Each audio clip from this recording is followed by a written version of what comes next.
Shayla here, and I'm here with another video for you. Today's video is all about the wonderful manga licensing news from Anime Expo 2019. So there were so many announcements that I was so excited for. If you see me looking down, please forgive me. I have my laptop right here so that I can give you guys descriptions and all those kinds of things. I'm not going to necessarily worry about demographics because I don't think demographics necessarily matter, because I think you guys should read everything, and I hope you enjoy the Golden Girls along for the ride today. First up, let's talk about Viz. Viz definitely did us good. I've got 3 titles that I'm excited about from Viz. Just a reminder, I don't really do like horror, super dark stories typically, so you're not going to find a lot of those in this list, but I know like there's a new Junji Ito that's coming out and some things like that. So I will leave a link down below to the Anime News Network, and they will have a thorough list of all of the publishers and all of the titles. So definitely go and give that a look-see if you like more of those dark and broody kind of things, because that's not really your Shay here, but I'm sure you know that by now. And sorry for the slight ankle change. My camera was gonna die, so I plugged it in so that we didn't have weird chops in the middle. So again, first we're gonna start off with Viz. The first thing they brought us was Blue Flag, or AO No Flag. You guys asked for it, Viz brought it to us. This sweet, heart-wrenching manga about an unlikely love quadrangle and unrequited love. It looks really cute. I believe there are boys liking boys, girls liking girls, girls liking boys, and boys liking girls, like all of it in the middle. There's a lot of good representation. I've heard nothing but good things about Blue Flag. There are a lot of people who have been reading scans and the like, so those who have read it have really loved it, so I'm really excited to be getting it legally licensed here in the US. Next up, we have Prince Freya, or Itsuwari no Freya. This new shoujo beat fantasy tale features a young woman who impersonates a prince to save her kingdom. Now, with this title, it's taking one of my favorite book tropes, which is a girl having to dress up as a man to save somebody or to protect somebody, and put it into a manga, a beautiful manga at that, and this is just so my crap, guys. Anybody who knows me knows this. This is just something I'm gonna be all over. And then the last one from Viz that I'm very excited about is Love Me, Love Me Not, also known as Furifura. This new romantic shoujo is by the same mangaka as Aoharu Ride and Strobe Edge. So you guys know I really enjoy both of these series. I love the art style. I don't know too much about this particular title other than there seems to be 2 boys and 2 girls involved, so I don't know if it's kind of a love square thing like Strobe Edge or what was going on there exactly, but I definitely am looking forward to this because I love Ayo Sakisaka. I think it's going to be great, and again, I am really looking forward to that. So that is all that I was particularly excited about from Viz. As I said, there were more titles, so definitely go check out the link down below if you want to know the other things any of these publishers are publishing, because I'm only talking about my favorites or the ones that I think are weird and quirky enough that I'm definitely going to try. So the next group of things we're going to talk about here is 7 Seas. So in 7 Seas, the first one I'm going to talk about is Primitive Boyfriend. This is the new shoujo series. The manga centers on Mito, a girl seeking romance in her life, but uninterested in what she sees as herbivore, i.e. passive, indifferent men in modern society. She finds herself traveling back in time 2.5 million years and encountering Gaihi, I think is how I want to say the name, a primitive man, a few words, and a gentle nature. This is supposed to be 3 volumes long. It just looks really sweet and really cute, but there's definitely going to be that male dominance thing going on in the series, so if that's not really your thing, definitely pass on it. But I think it looks really fun. The art style's a little more sketch-like, so if that's not really your thing, you like those clean shoujo lines, definitely give this one a pass from the cover. I don't know much of the art on the inside but yet, obviously. But this is one that I think is going to be really fun, so I'm definitely going to pick it up. But yeah, so I can understand why there were some people who were really upset about this particular announcement for a shoujo, but I don't even care. I think it looks adorable, and I'm just really excited about it. Next, we have The Conditions of Paradise. This Yuri manga is a collection of 8 one-shot manga that Morishima previously published in a magazine, and although some of the one-shots focus on the same characters. So you will have a few stories a few couples that may go over 2 or 3 of the stories, And then you'll have ones that are just the one shot. So I think this looks really sweet. The art looks beautiful. And so I want to give this one a try. I'm starting to dabble in Yuri a little bit, just a teensy bit. And so this one's definitely on my radar for that. And all of my friends who read a lot more in the demographic are really excited for this particular title because this mangaka does a lot of really good Yuri stuff. So definitely worth checking out. Next, we actually have a novel, or a light novel, and it's called At Night I Become a Monster. So the novel centers on an unnamed protagonist who turns into a monster at night. One night he goes to retrieve something he forgot at school, thinking that no one would be present at the school. It is there in his classroom that he meets a classmate named Satsuki Yano. So in this particular story, I get a lot of feelings in the art style, at least of this cover, of A Monster Calls by Patrick Ness, the illustrated edition. And the story just looks like it would be super interesting, a little bit broody, got some sweetness to it. It's just kind of this hodgepodge of everything I like. So I definitely want to give this one a try. And if you guys have read it, let me know down below because it looks really, really good. The next one might surprise some people to see on my list, but it is My Androgynous Boyfriend. This manga centers on Wako, an employee at a publishing company, and her androgynous boyfriend who has perfect hair, makeup, and nails. He just wants to be beautiful for her.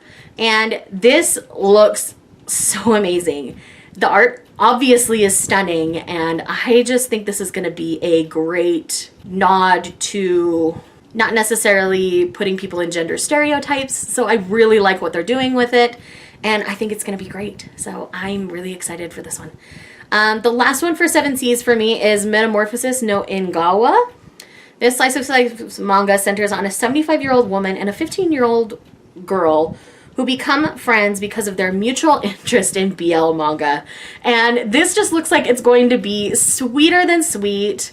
Something to replace sweetness and lightning for me, where it's just cute and adorable and you just enjoy yourself as you read it. I think that's what this one is going to be for me. And I just really think it's going to be a great time. And so 7 Seas really brought the announcements at Anime Expo. There were a lot more that a lot of people were really excited about. Those are just the ones that I was particularly excited about. So again, everything you need is linked down below. I might say that like 8 times in this video, and I apologize in advance. Next, we're going to talk about Kodansha, which Kodansha kind of won Anime Expo when it comes to announcements. They brought 4 of their digital first mangas to publish, which I'm really excited about. The first one being Perfect World. It's happening, guys. It's happening in early 2020, and my heart is ready. I need this in my life. It's just time. I'm so excited for you all to get your hands on it, and it's going to be an amazing journey. This is a josei series about a girl who gets reunited with her high school crush, but a lot has happened to him since she last saw him, and he is now paralyzed and in a wheelchair. So it's about them trying to have any sort of relationship, working relationship, romantic relationship, friendship relationship, while also dealing with his disability. I don't think they pull punches or sugarcoat anything. I think it's so well done. I can't speak personally for the representation, obviously, but there are a lot of people who can speak for the representation that have sung its praises as well. So I think I can say that the representation is good on their recommendation. But again, I absolutely love and adore this story. I think it's very important that people open their eyes to things they might not have looked at before. And this speaks a lot of Japanese culture and disabilities as well. The next digital first that it's coming up is Living Room Matsunaga-san. This is an age gap boarding room style romance. And I've already read the first 5 volumes digitally. I'm so excited that it's coming. It's going to be a really good time. I'm excited to actually own it. Now, there are other translations, English translations that say Living with Matsunaga-san, but I don't know if they're going to do that. They might just keep it Living Room Matsunaga-san. Living with Matsunaga-san makes much more sense than Living Room Matsunaga-san.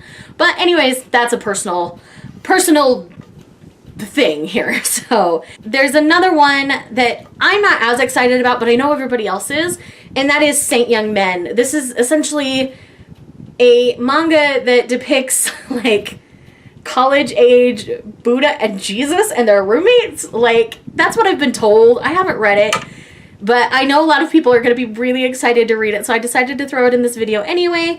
I'm awfully conservative religiously, so I'm just going to give this one a pass, but I know there are a lot of people who are super duper excited. So it deserved the mention. The last digital first that we've got here is Farewell, My Dear Crammer. This is from the same mangaka that does Your Lie in April. The digital first is launching at the end of the month, or it just did. I don't remember. I want to say the end of the month. But yes, this is from the same mangaka that does Your Lie in April. This is a high school soccer-based story. That's about all I know about the story, but it looks adorable, and I love the art style in it, in Your Lie in April. So I'm really excited for Farewell, My Dear Crammer. All right, let's get on to the new stuff. All right, first up, we've got Beyond the Clouds, which is actually a French first manga that was called La Fillette Tombée du Ciel, is how I want to say it. It's been a while since I've had to speak French, so please forgive me if that's wrong. And the description for this one is, in the yellow city, factory smoke clouds the sky. Young Theo has never left the city or seen the stars.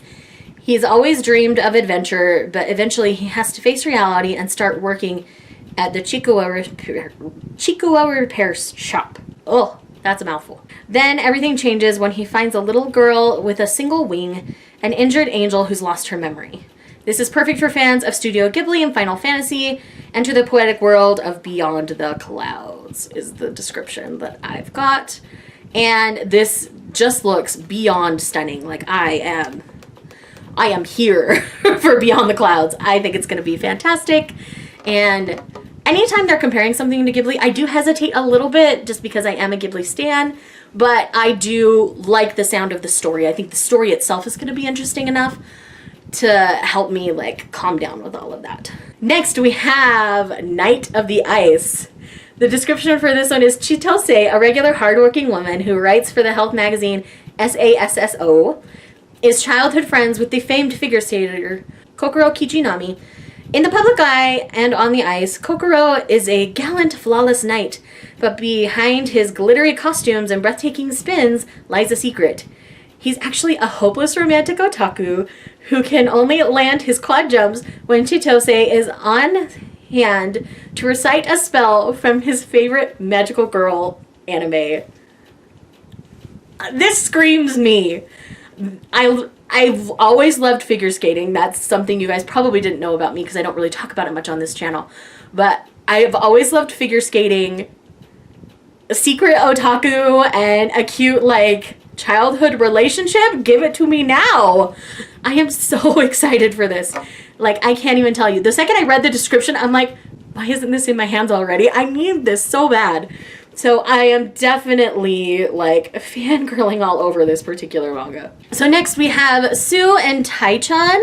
This is a cute josei series. Sue is an aging house cat who's looking forward to living out her life in peace, but her plans change when the mischievous black tomcat Tai-chan enters the picture. Hey, Sue never signed up to be a cat sitter. So this is from the same creator as Chi's Sweet Home and Fuku Fuku Kitten Tales. And it just looks like it's going to be adorable cat manga with an older cat and a kitten. I think it's going to be a great time. I'm really excited. I like cat manga. So sue me. This next one, oh, I'm so excited. So the next one is Sweat and Soap. So this is a new Smexy josei series. Yai is living her dream working at the toiletry maker Lila Drop. Little do her coworkers know, the reason she loves the company so much is that she's ashamed of her body odor, and their soap is the only thing that does the trick. So when the company's lead product developer, a perfuming genius, approaches her in the lobby and wonders what that smell is, she's terrified, but could it be that he likes it? And even more surprising to Yai, does she like him? So this is a really cute budding romance style story, and it's obviously Smexy, and from what I've gathered, they get together fairly quickly in the manga, so it's mostly going to be a coupling. I think this is going to be like the new everyone's getting married style manga where they're going to be in a relationship and they'll have to work through things, and obviously he's going to be sniffing her a lot because that's kind of the premise here, is that he's gonna like her smell and he's gonna end up smelling her all the time, and they'll find ways to like meet up and smell each other. And yeah, I just have a feeling it's gonna go down that road. So it's gonna be somewhere between Everyone's Getting Married and Love Massage, I think is where we're at. And I'm all for that. So I'm definitely looking forward to this one. It's definitely high on this girl's list. Next, we have another series called Something's Wrong With Us. From the creator of Kitchen Princess and Arisa, this suspense story about a man and a woman who are connected by the world of traditional Japanese sweets will have readers dying to know what happens next. This is perfect for fans of shoujo with an edge. So I believe this one has a darker twist where there's like one or the other of this coupling's parents die and the other person like gets framed for their murder, I think is how it goes. I did a little research, but I forgot to type that part out, but it looks super good and I love the art in Kitchen Princess, so I'm definitely all about this series. Next, we have a new all ages manga, and that's called Yuzu the Pet Vet. When young Yuzu's mother is hospitalized, she has to move in with her uncle who runs an animal clinic. Yuzu's always been scared of animals, but an encounter with a boy and his dog turns fear into a desire to learn, and before she knows it, a whole new world has opened up. Perfect for aspiring pet vets of all ages. This just looks beyond adorable. Again, a la Sweetness and Lightning, I think it's going to be something that kind of falls into that category for me, where it's just this sweet, heartwarming story. It's not going to be, you know, necessarily anything earth-shaking or groundbreaking, but I think it's going to be really sweet and really adorable, and I'm all about that life. The other two things I want to mention is Kodansha got the rights to Chobits and Clover, and I believe they will be doing reprints of these. I know some people are really upset about this particular announcement, but for me, a collector later in life, I do not have either of these titles, and the Dark Horse editions were out of print before I could get my hands on them. So I am really excited that we are going to get a reprint because I want me a copy. I know a lot of longtime collectors already have this, but with the manga market always changing, I mean, we've gotten plenty of editions of Cardcaptor Sakura, Sailor Moon, all those kinds of things, and I know that's been frustrating for some collectors, but I personally am really excited that this is happening, so I'm sorry if you're offended by that opinion, but it's my opinion. All right, so for Yen Press, I just have one title that I was really excited about, and that is called I Don't Know How to Give Birth. This humorous and heartfelt autobiographical comic essay of an otaku manga artist follows her journey as she learns the ins and outs of pregnancy and childbirth. I think any woman would be intrigued by some sort of satire about pregnancy and childbirth. So it's definitely on my radar for that reason. I'm going to let a few of the mamas, like Mama Loves Manga, and a few others read it before I do, but it's definitely on my radar as something that I may potentially want to check out. Next, we have Square Enix. They had some really good titles, but a lot of them just didn't pique my interest, but there was one that did, and it's called My Dress Up Darling. A high school boy with a passion for traditional dolls and a talent for sewing gets roped into making cosplay outfits for one of the prettiest, most popular girls in his class. As the odd couple grows even closer, their interactions get even racier. So again, this is another smexy romance kind of title, and it has to deal with like otaku culture and cosplay and people, you know, breaking out of gender stereotypes. So I'm all about this kind of thing right now. So I'm really excited for this particular one. All right, and then we have Denpa, which actually had two titles that I was excited about. The first one is The Girl with the Senpaku Face. So this is a shoujo series about a girl with some serious RBF. And that's all I know at this point, but we all have RBF moments, and I just think it's going to be great to see a story about a girl who has it regularly, and I think it just sounds super interesting, so just go with me on this, okay? Okay. All right, and then the last title that I am personally super excited about that came out of Anime Expo was Heavenly Delusion, an award-winning dystopic sci-fi about two teens wandering an abandoned, destroyed world, encountering monsters. Is this all a delusion or is it reality? So again, this one looks stunning, and secondly, the story just sounds super intriguing, little mystery, you know, what's real, what's not. I think this is what I wanted Napping Princess to be, but it wasn't, so I'm hoping this, you know, comes to the plate with that. So anyways, guys, those are all of the titles from Anime Expo 2019 that I am super excited about. Now, I know a lot of these companies will also be releasing manga releases at San Diego Comic-Con as well, new licenses, maybe new digital firsts from Kodansha, I don't know. So let me know down below if you want me to do a video, if I find any licenses that I'm interested in this one. This was just so many that the second I put up the poll on Twitter, you guys were all like, yes, give me. So anyways, guys, thank you so much for watching this video. Again, if you want to hear more news related videos like this, outside of my releases on my radar, obviously, let me know in the comments down below. I'm always looking to give you guys the kind of content that you're looking for. Thanks again for watching, and I'll see you guys in the next one.